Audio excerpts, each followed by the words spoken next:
And welcome in to the Blitz podcast. I'm your host, Mr. Kane Schwartz.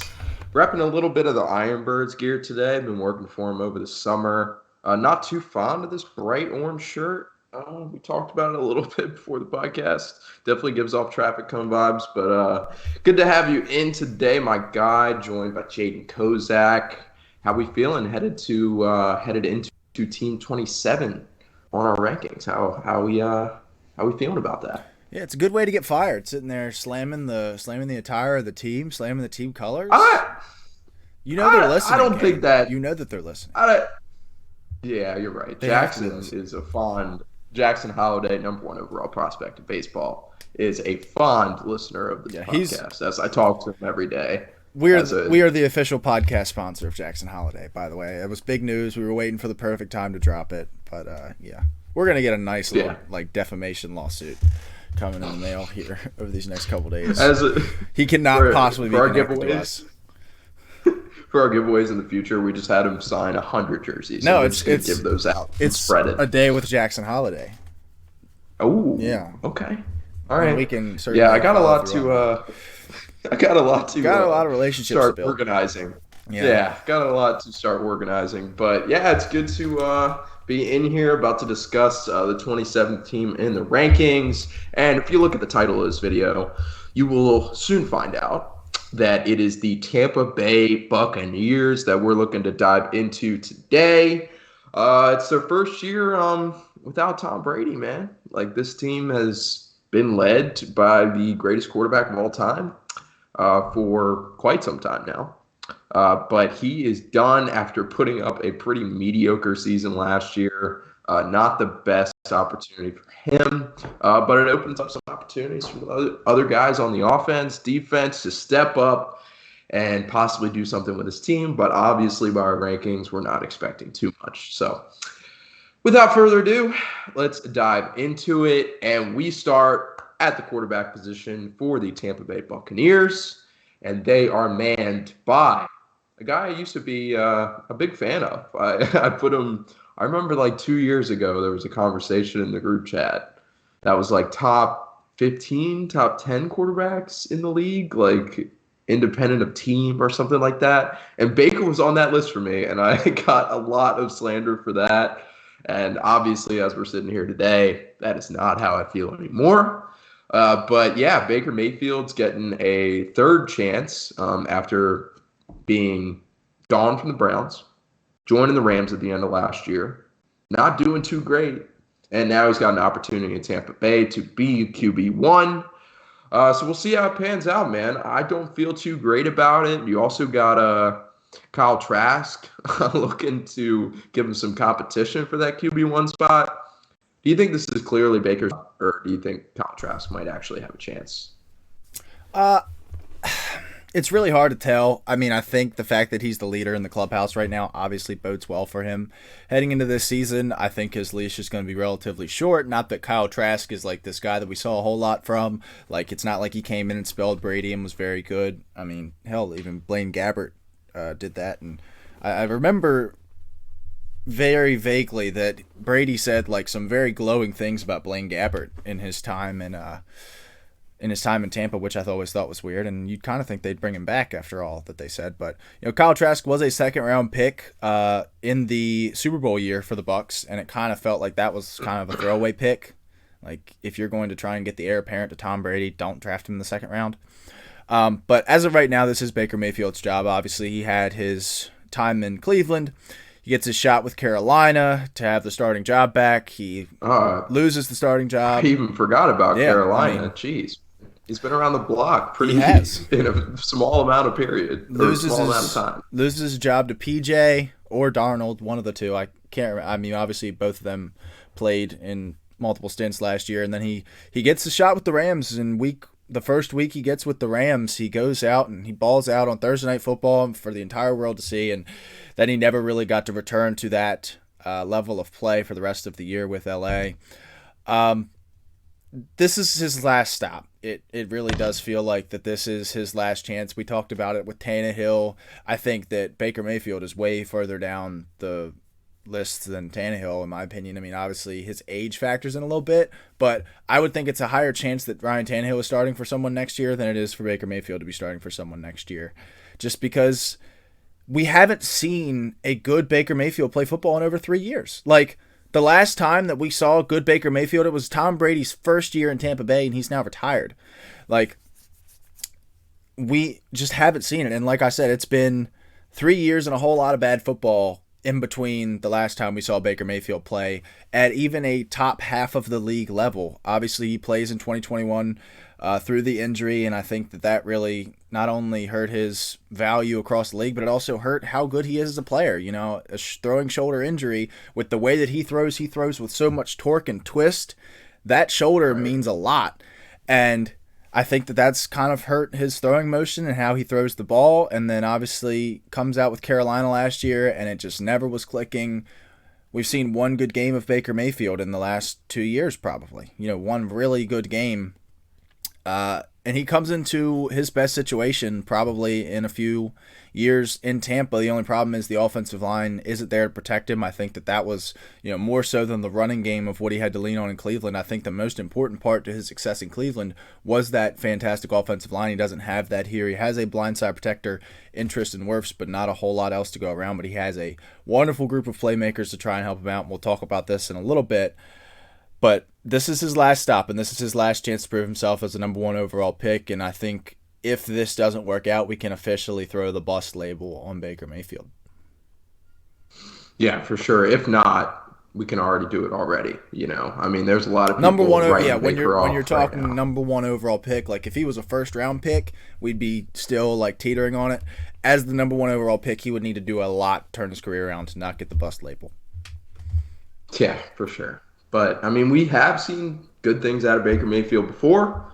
Maybe he can recreate some of that success. But you mentioned it, the shoulder injury. I think that has lingered for him, and he just hasn't been able to really recover from that. So, yeah, we'll see how it pans out for Baker Mayfield. But he's going to face some competition from Trask. I think it's going to be Baker's job for the year. But we shall see how it goes for the former number 1 overall pick. But let's move on from the QB conversation. Let's dive into something we have a little bit more optimism for, and that is the playmakers in this Tampa Bay offense. So going down the list, we got Mike Evans, probably Tom Brady's. Would you call Mike Evans Tom Brady's favorite target while he's there? I always was like, especially for fantasy, Chris Godwin was always the guy that I was targeting. The only problem is he spent the second half of year 2 with Tom Brady with an injury, and then he was recovering from that injury for the first half of last year. So it was kind of weird to figure out how much value he had. But as far, especially in the end zone, especially when they lost Gronk to retirement, it was all Mike Evans. Yeah, for sure. But he definitely became a trusted target of the greatest quarterback of all time. But then following him, you mentioned it, we got Chris Godwin. So used to be one of the best wide receiver tandems in the league. Can't say the same anymore because, you know, age catches up to everybody. Mike Evans, I believe, is already 30 years old. If not, he turns 30 this year. Chris Godwin's like 27. So not exactly too old yet. But when you're talking about wide receivers, that's starting to get up towards the end of your prime there. So, but then you got Russell Gage still there. They acquired him from Atlanta. Didn't show too much last year. There was a lot of optimism for him when Tom Brady spoke up for him, but haven't seen much there. And then the running back situation, you got Rachaad White back there, and we've had some discussion about Rachaad White. I think we sit on 2 different ends of the spectrum when it comes to him. But yeah, then you got like the mediocre tight end core of Cade Otton, and I don't even know what the other name is. So that'll show you my football expertise when it comes to the Tampa Bay Buccaneers tight ends. But overall, I was looking at these playmakers, man, and I wanted to think of all the great days we saw from Chris Godwin and Mike Evans, and I just wanted to rank them higher than they should be. But our consensus ranks came out to 22. So who do you think emerges as the top wide receiver target for a Baker Mayfield-led offense this year? My personal opinion, I think it'll be Chris Godwin. I've been a Chris Godwin over Mike Evans guy for a while now. I think he just is playing from the slot. He's just going to get more targets. He's going to be playing in the similar role to what Jarvis Landry was playing in Cleveland for Baker Mayfield when he was having success there. They're going to run that Shanahan-style offense, the wide zone scheme that Kevin Stefanski ran in Cleveland. So it's going to be a lot of the same stuff here, which I think is ultimately going to help Baker Mayfield. And if he succeeds this year, that will be a big reason why. You talked about this wide receiver duos. I still think that Mike Evans and Chris Godwin is probably a top 5 duo in the NFL. I mean, you go Tyreek, Jalen, Jamar, T. Then you're throwing around like AJ and Devontae. And then I think Mike Evans and Chris Godwin slide in right after that, in my opinion. I mean, these are, like I said, Mike Evans is a 1,000-yard receiver. I think a full healthy season of Chris Godwin is also a 1,000-yard receiver. The problem here, and the reason why they're going to be 22nd, which is the highest group that we've had so far, but still is not even in the top half of the league, is those 3 other faces that we have on this graphic here. Russell Gage is a fine receiver to be a number 3, but you're not like overly excited about it. And Cade Otton and Rachaad White, I don't share the optimism that a lot of people do with Rachaad White.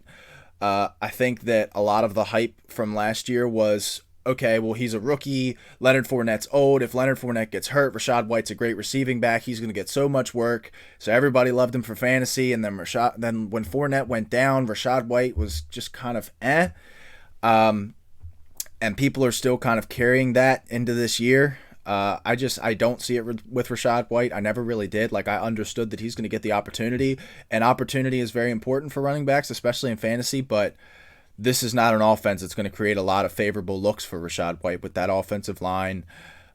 You've also got Chase Edmonds here as well, who is the pass-catching guy. Like that, when you're talking about a pass-catching running back, Chase Edmonds is the picture in the dictionary, at least recently over the last few years, as far as guys that aren't towards the upper echelon in the NFL, like solely pass-catching backs.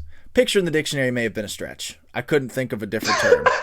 But Chase Edmonds, the best pass-catching back of all time. Ever. Yep, that's what I'm saying. This is the Philip Lindsay conundrum happening again. Yeah. All right. That's fair. Then also Cade Otton, Ko Kieft, like that's not a tight end duo that scares me in the slightest. And that's ultimately, when you have 2 great wide receivers like that, it's great. But when your other 3 spots are probably towards the bottom of the league, that's probably going to put you right where they're at 22. Yeah, I'll make a case for Rachaad White real quick. Like you said, I mean, the biggest thing is opportunity. Like Chase Edmonds, I will not agree that he's in any dictionary ever for anything, even a football dictionary. But Chase Edmonds had his opportunity in Miami last year. Didn't really show a lot at all. Only showed flashes in Arizona. So, I really think he's just a depth piece for this team now. Flashes of being a dictionary picture. That's fair. But they've got, behind him, they've got Keyshawn Vaughn. They drafted they were undrafted rookie running backs that they brought in. They brought in 2 of them. And, it's a lot of depth, but there's not a lot of proven guys in that RB backfield. The number of backs is concerning and definitely gives you less faith in Rachaad White. But he's the clear RB1 right now with a team that is probably going to check the ball down a lot with Baker Mayfield because he's not the same quarterback that he used to be. And I'm not even saying that to say that Baker Mayfield was a great quarterback at any time. But he's traditionally been a pretty much check-down quarterback. And he's going to check it down to Rachaad White. So he's going to get the receiving game. And he's the clear RB1 in this team, so he's going to get to work on the ground. This team's going to pass the ball a lot less than they did with Tom Brady. I mean, even in Tom Brady's last year, there were games where he threw 50 passes. Mm-hmm. And I think it didn't really show. That can be attributed to Byron Leftwich, who we'll talk about a little bit when we get to the coaching side of this team. One more thing that I want to just touch on real quick. Got to cover our Terps here. Raheem Jarrett is on the roster at this moment. I do think that he'll make this team. I really do. This is a former number 1 wide receiver in the country. He was a 5-star prospect coming out of high school. The only problem is he's softer than baby shit. He cannot Doesn't take contact very well. Doesn't handle hands very well in his routes. He's was one of the crisper route runners in college this past season, but just cannot handle any kind of contact. But I do think that if they can beef him up, he can play for this team. He's behind Trey Palmer, so he doesn't technically make the graphic, but teams typically carry. I'd say teams would carry 7 receivers into the season, especially when there's not a whole lot of certainty towards the bottom end of this roster. They also have Trey Palmer in here to be a field stretcher for them. But watch out for Raheem Jarrett. Again, this is a totally biased take because he is, in fact, a Terp. But do not be surprised if he makes this team. Yeah, a couple of Terps wide receivers that went undrafted but found teams. Where'd Copeland end up? I know one of them I know it was either Demas or Copeland that ended up in Baltimore, and then I think the other one ended up in Demas. I think the other one ended up in Tennessee because he ended up with Jalen Duncan, the tackle from Maryland, who we didn't even cover Jalen Duncan yesterday. Damn it! You know what? Also, we didn't cover as we're like 18 minutes into the episode. It was our 100th episode when we did Chicago, the Bears. Yeah. So 100 episodes down for the Blitz podcast. If I knew how to add confetti and horns, I'd do it. So just imagine that there's confetti and horns flying right now. For the audio listeners, there's definitely confetti and horns going on right now. That's just a little jazz hands action, just to give us a little bit of excitement over that. But yeah, 100 episodes down. But we got a lot more to go, man. So let's keep grinding. So as we move on from the playmakers for the Tampa Bay Buccaneers, we dive into this offensive line, which is not the same offensive line that once protected Tom Brady 2 years ago. We saw that on clear display last year as Tom Brady really struggled with his line, was continually frustrated, was yelling at them on the sidelines. So you knew shit was going on there. And now you go into this year, and you got Tristan Wirfs, who's been one of the better tackles in the league since he came in, first-round pick. So he's been great. But then you got Ryan Jensen at center, who had a more disappointing year last year. And, you got Filer too. But, this definitely isn't the same O-line that this Bucs team was once known for. So what do you like? Who pops off the page to you? The obvious guy that pops off the page is Tristan Wirfs. He is, when healthy, one of the top 3 or 4 tackles in the NFL, especially being as young as he is. This is only year 4 for him. He was drafted the year that Brady came to Tampa, so yeah, year 4. But he is going to be switching from right to left. They've had Donovan Smith at left tackle, who's been a solid, average starting left tackle in the league for however many years he's been in it, really. But he is now gone to Kansas City, I want to say. So they're going to switch Tristan Wirfs to the left side now. I think that may take a hit on his play at first because obviously, guys, when they switch from right to left, there is a little bit of a learning curve there. But it obviously increases his value because being the best left tackle in the league is much more valuable than being the best right tackle in the league. Ryan Jensen is coming off that ACL injury that he suffered, I want to say, in camp last year. And he only got to play a few games this past season. So at his age, that's not really something that you're too optimistic about as far as him getting back to playing at an elite level. Matt Filer, former Steeler, was a guy that I liked a lot. I think he provides value to this team because he can play all 5 spots, really. He played center for us, he played tackle for us, he played guard for us, and he played guard for the Chargers last year, and I think he may have also played tackle for them in a pinch. Luke Godwin and Cody Mauch, not entirely. No, it's not. Mouch doesn't even make any sense. But that's how it's... You'll know him by the picture that was going around Twitter that made him look like crazy. I'm pretty sure he used the same picture. I was going to say, this is pretty much it. And I think they're fine. They are... I think, a lot of people were saying this around draft season was if he didn't have the long red hair and he had 2 front teeth, maybe he's a 3rd or 4th round pick. But instead he gets picked in the 2nd round here because he's just got that big, gritty Irish look to him. And then Luke Godwin was a guard last year. He's going to swing out the tackle now. There's a lot of movement going on this offensive line, which is pretty scary, especially with a guy that's not Tom Brady coming in here that can command and can take control of things like that. So we have this group ranked at 26th. It's nothing overly impressive. I don't see a big ceiling for this group. I think it's kind of is what it is right now. I'm not a big fan of the two young guys that they have. I think they're probably going to be what they are now. And really, the biggest movement that I could see happening is Ryan Jensen taking a big step backwards and making this group even lower level, and it just being Tristan Wirfs and four other guys. Yeah, for sure. And last thing I'll mention about the O-line is when we saw Baker Mayfield at his best in Cleveland, they had one of, if not the best offensive line in football. And so that just goes to show you, like, Tom Brady was used to having a really good line. So is Baker Mayfield. Baker Mayfield plays really bad without a good O-line. So, not great things on the plate for Baker Mayfield in this O-line this year. But we do feel a lot better about the front seven for the Tampa Bay Bucs. So let's dive into it. All right. So you got the classic linebacker core, the linebacker core that's probably been one of, if not the best over the past 3 or 4 years.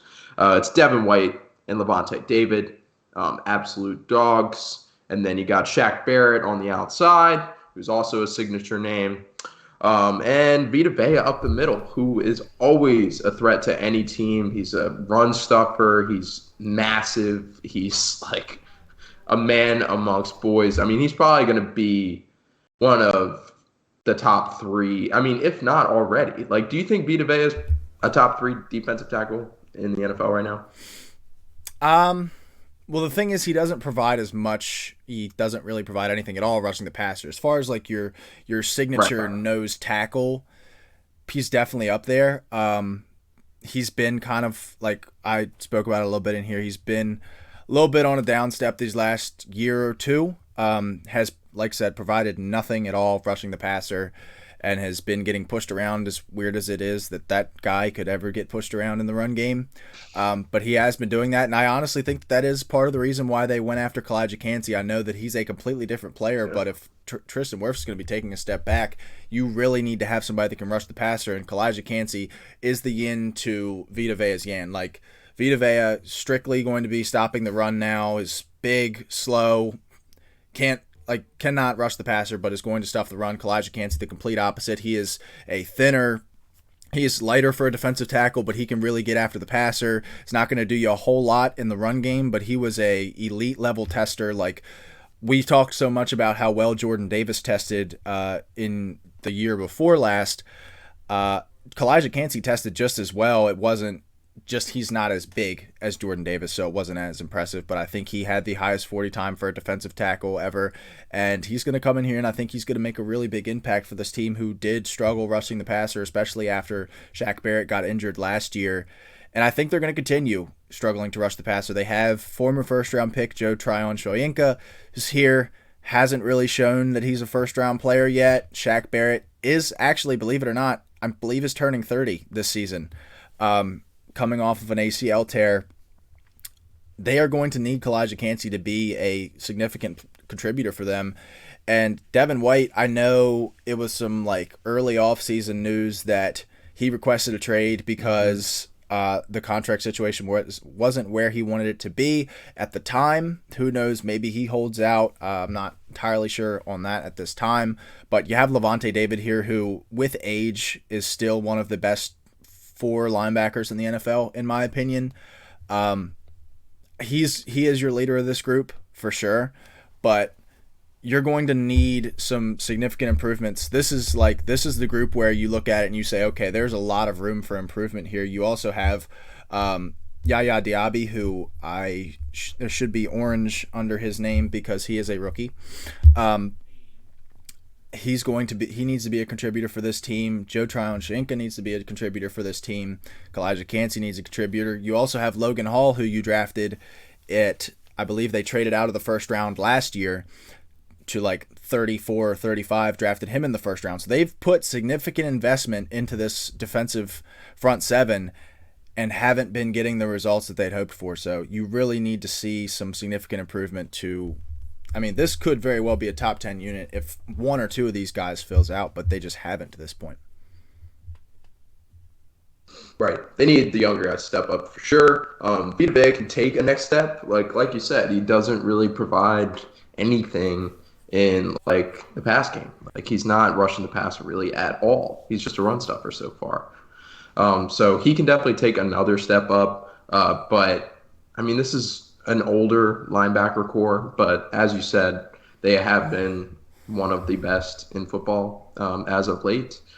So yeah, feel pretty good about this front seven for the Tampa Bay Bucs, and also you still got Todd Bowles at the helm. Uh, so defensive minded guy. He's always done great things with this Bucs defense. So hopefully he can continue to do that with our 17th ranked front seven for this unit. But he's got a little less to work with on the secondary as we dive into that. Still got Jamel Dean there and the classic Carlton Davis, probably one of the better corners in the league still. Antoine Winfield at safety, he showed flashes at times. You bring Ryan Neal over from Seattle, who, I mean, has kind of been middle of the pack, really.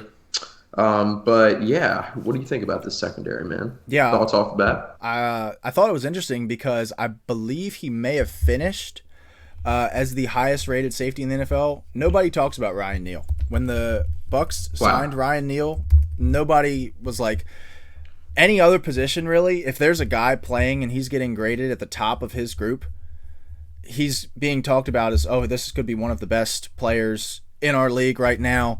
Ryan Neal was graded an 85.6, which is the highest for any safety last year, and he signed for a meh deal with Tampa Bay.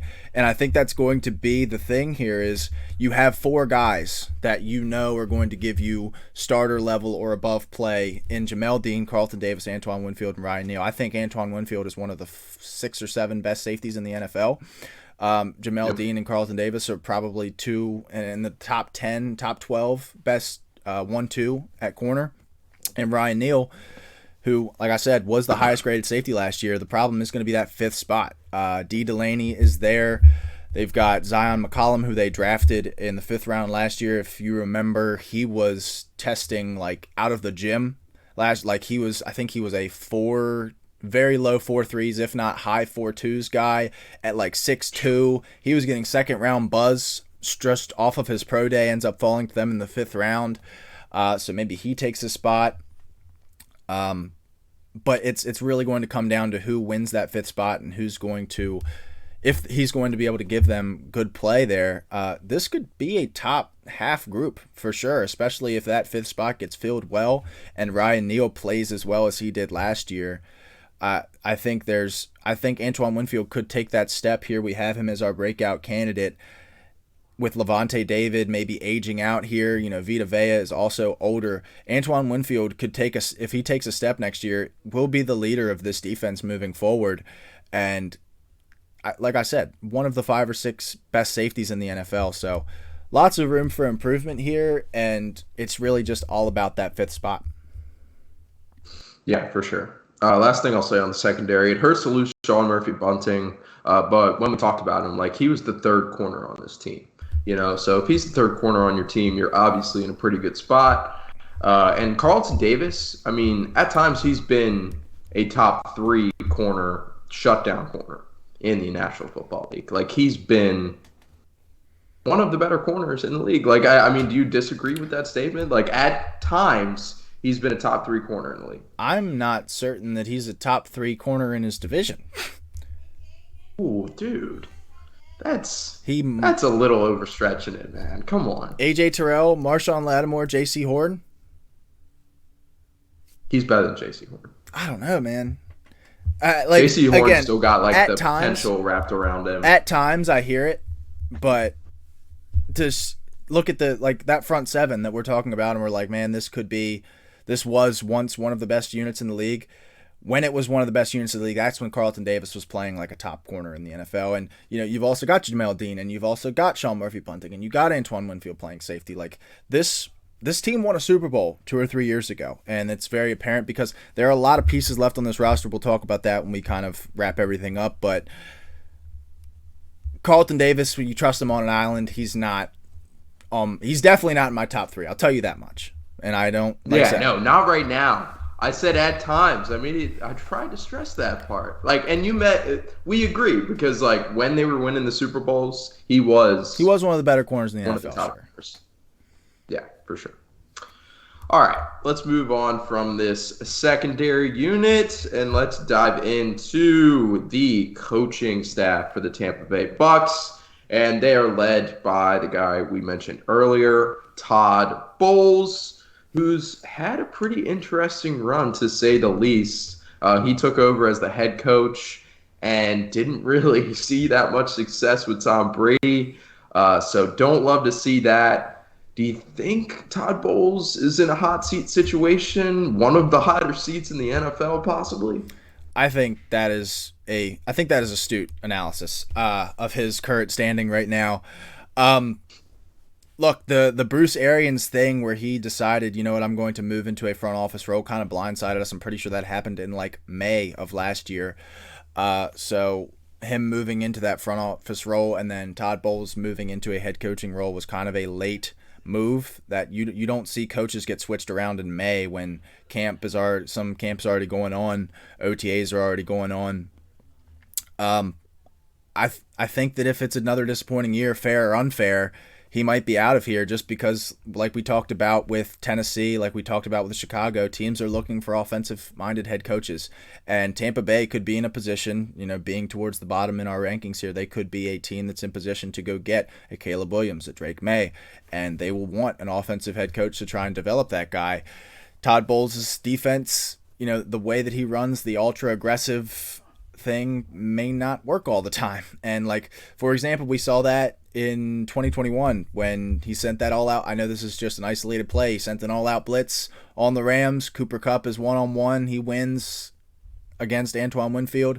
Rams go to the Super Bowl, win the Super Bowl. We're maybe talking about Tom Brady being an 8-time champion if Todd Bowles sits back in cover 3 there. But yeah, definitely one of the hotter seats in the NFL. I do think that the move to get rid of Byron Leftwich will definitely buy Todd Bowles some time because you can, it's easy enough, just point at the offensive coordinator. The run pass offense that he ran last year wasn't really very fruitful, as we saw, leading them to a mere 8 wins. Dave Canales is going to come in here. He's going to run, like I mentioned earlier, he's going to run that Shanahan wide zone scheme.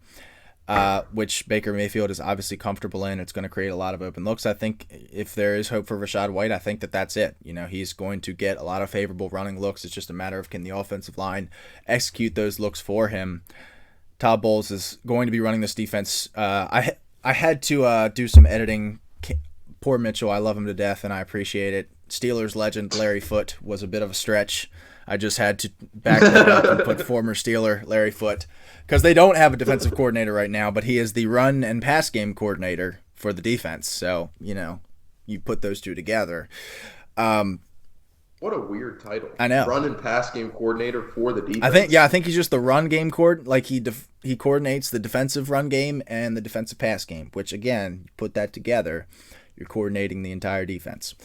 Yes, correct. But Todd Bowles is still going to be calling plays on the defensive side of the ball, I'd imagine. So it's going to be interesting. We have this group ranked at 28th, and I think that does stem from the uncertainty around Todd Bowles right now.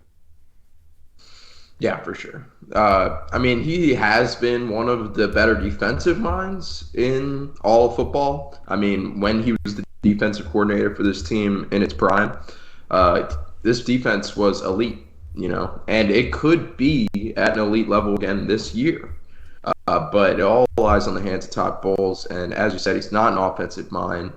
The offense is not going to get it done, especially with Baker Mayfield at the helm. So it's going to rely upon Todd Bowles' defensive play calling and his ability to lead another defense to, really good shit. So we will see how it goes with Todd Bowles this year as he sits on the hot seat in Tampa Bay.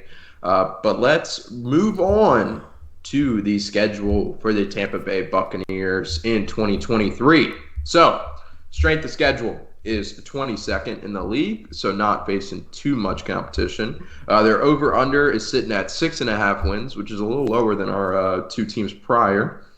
And, yeah, I'm gonna go a pretty easy under, and I think this might be the easiest under that I've done so far. I think I may concur, my friend. Oh, I listen. We're talking about this division. This is we every time that we've brought up a team playing in this division, which I think is the AFC South. So we've got to talk about the Texans and the Titans playing this division. This is the worst division in football. So 6.5 wins. Going over that might win you the division, to be quite honest. And even though we haven't gotten to the Saints, Panthers, or Falcons yet, I think they have just as good of a chance of winning this division as any other team in here. And if they can, like I said, they get those 6 of the games that they'll play are against those 3 teams, and I think that they have a shot in winning every single one of those games. They also get the AFC South, which is the second best or second worst division in the NFL. You get to play the Texans, you get to play the Titans, you get to play the Colts. 6.5. 3 rookie QBs. Yeah, 3 rookie quarterbacks as well. If Levis is playing, let's see, when do they? Right. They play him in week 10. I think there's a 50-50 shot Levis is playing at that point. I think Levis is probably playing by that point. A little Kentucky overconfidence there, buddy. Yeah. But 6.5 wins, I think, is totally attainable. Like I said, this team, 3 years ago, Super Bowl champion. Now, the obvious guy that's gone from this team is Tom Brady, but if you really look around and you list the most impactful players from that team, Mike Evans, Chris Godwin, Tristan Wirfs, Levante David, Devin White, Antoine Winfield, the pair of corners, Vita Vea. It's all still here. Like you're missing some guys on the offensive line. You don't have AB, you don't have Gronk, you don't have Fournette, you don't have Sean Murphy-Bunting either. But there's a lot of remnants from that Super Bowl team still here. This was, mind you, and this will be the biggest ranking discrepancy either way. We had this team number 3 last year. Number 3. Oh my God. They lost Tom Brady, which, yeah, that's a big one. They lost Leonard Fournette. They lost Sean Murphy-Bunting from last year's team. Pretty sure that's like it as far as legit key departures There go. was another O-lineman that they lost Donovan too. Smith they lost as well. But that we knew that they didn't have Ali Marpet because he retired early in the offseason last year. We definitely knew that when we were putting our power rankings out. But going down 24 spots is easily going to be the biggest season-to-season difference that we have here. I think the only one that might be in the conversation for it is Seattle, because I believe we had Seattle at 30 last year. Well, what do we have the Rams at? Oh, that's a good one. I actually think that might be bigger because we had the Rams. I think that is. We had bigger. the Rams at 4. So yeah, that's a good point. Yeah. 2020 Yeah, there's champions, a lot of- 2021 champions are now sitting at 31 and 27. Jeez, man. The They played each NFL other in the stands. NFC Championship. The NFL stands for not for long, and this is why. That is the truth, man. So let's dive in. Not for long. Speaking of that, let's dive into the championship window and the overall wrap up for the Tampa Bay Buccaneers. All right. So the offense, consensusly. Just roll with it. Sure. You gotta say it confidently, because then you'll be like, oh yeah, that's a word. But if you're like You're right. consensusly, Yeah. that's not You're a right. fucking word. Yeah, Well, yeah. you've said a couple of words these past couple podcasts, and I'm like, all right, I pulled out dynamism on you, and you were like, your head dude, was swimming. that threw me for a fucking loop. But I need to start using that more. But yeah, so consensus across the Blitz Pod rankings, we've got the offense for the Tampa Bay Bucs ranked 26th out of 32 teams in the NFL, so not too optimistic there. But on the defensive side, it does get a little better, not too much better though. Still in the bottom half of the league, 23rd consensusly on defense, consensusly, whatever. But the championship window for this team has officially closed.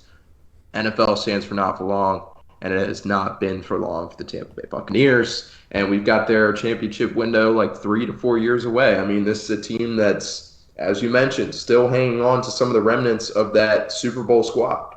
And as much as you don't want to accept it, this team isn't going to win a Super Bowl anymore. So you need to, clean house, officially start that rebuild, get rid of some of the pieces like Shaq Barrett, Levante David, Devin White, Mike Evans, Chris Godwin. Like guys that have been there for a while. Like you need to, get a clean slate and we haven't seen that approach yet from the Buccaneers. So as long as they stay away from it, their window is going to be closed. I mean, do you agree?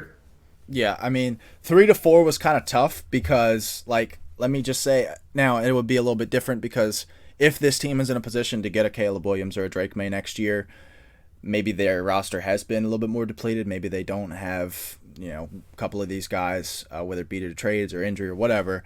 But if they get Caleb Williams, whether like maybe they're the 8th worst team, they trade up the number 1 to get him. It's not crazy to say that they're right back in it. Like, this is an older team because they brought in a lot of vets to put around Tom Brady. But if they did bring in Caleb Williams, it would be a very small window because, again, this team is old. The more the years go on, and we'd see all this development for Caleb Williams, but then these Levante Davids, the Shaq Barretts, the Mike Evans, these guys are going to start dropping off in talent. They're going to be dropping off the team. But you're now at that spot. Like last year, we had them at number 3. They were in a championship window, and like I said, it is a circle. With Tom Brady retiring, that jerks you out of the championship window, and now you got to go all the way back around potentially.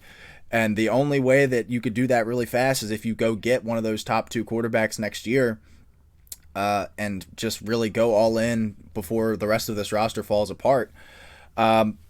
This offensive ranking at 26, like I said, if Tom Brady was here, we're probably talking about a top 10 unit again, just because, there's enough.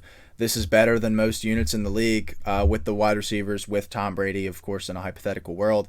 But it's not. It's Baker Mayfield, and it's just a matter of can he let Tristan Wirfs play like the best left? Can he let Mike Evans and Chris Godwin be one of the best wide receiver pairs in the NFL? And then the defense, it's really just about health and consistency. You've got to keep guys like Shaq Barrett, guys like Levante David, Vita Vea, those older guys healthy. You're going to need some significant development along that front 7 with Joe Tryon, Logan Hall, Kalijah Cansey. That's practically 3 first-round picks in a row that you've spent on the front 7, and obviously we haven't seen Kalijah Cansey quite yet, but you can't confidently say that one of them has worked out yet. So lots of room for improvement for the defense, in my opinion, because it's really just, if we can get a significant step up from one of those guys, this is easily a top 20 unit. If you can get 2 of them to break out, we're maybe talking about a top 12 unit. Mm-hmm. But for right now, I think you got to go all the way back around the circle again to get back into that championship window. Yeah, and on the offensive side, I think there is a world where maybe Chris Godwin and Mike Evans go for 1,000 yards, both this year. And obviously, if those 2 guys go for 1,000 yards, you're having a pretty solid season offensively. So, and there's a lot of variables. A lot of the same things I said about the defense matter for the offense. Guys like Ryan Jensen, Mike Evans, Chris Godwin, Baker Mayfield need to stay healthy because all of those guys have an injury history. Mike Evans doesn't have a super long injury history, but he is 30 years old. And even Baker Mayfield, who's 25, 26, has a significant injury history at this point in his career. So keeping those guys healthy is going to be important. I think if they all stay healthy, I'd say pretty confidently that this is higher than the number 27 team in the NFL. But the problem is I can't bet on that based on what I've seen from them over the last few years.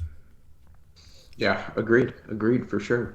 So they got to go all the way back around the circle to eventually make it back to their championship window once again. But still a lot of solid contending pieces on this team. It's just kind of like a mix match. But we'll see how it goes, man. Like you said, there's a lot of variables that could bump this team up to a top 15 team this year, So we shall see. We have them we have them ranked as the lowest team in this division.